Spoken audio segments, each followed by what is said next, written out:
سی بی سی وایي چې اوټا د هغو افغانانو سره مرستې ودرولې چې پاکستان کې د کاناډا ویزو ته په تمه دي.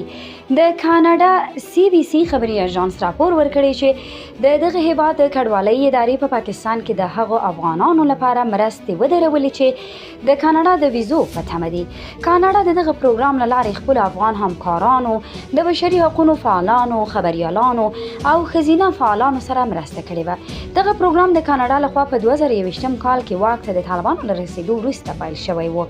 کاناډا د دغه پروګرام له لارې افغانانو لپاره د استوګنې لګښتونه ورکول چې په پاکستان کې د کاناډا ویزو او غوښتنلیکونو ته په تمه و.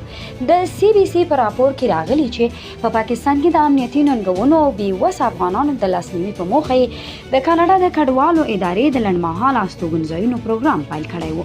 د کاناډا د کډوالو ادارې همدارنګه ویلي چې په پاکستان کې د ویزو په تمه ډیری افغانان د دغه بهیر په دې وروستي پړاو کې دي، خو دغه ادارې په پاکستان کې د دغو افغانانو د شمیرې په اړه څه نه دي ویلي.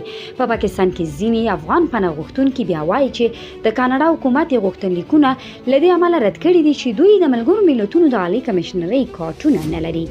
دغه افغانان وایي چې له تیرو 2 کلونو راهیسې په پاکستان کې کاناډا ته د تګ لپاره په تمه و، خو له 2 کلونو وروسته یې د رد ځواب ترلاسه کړی دی.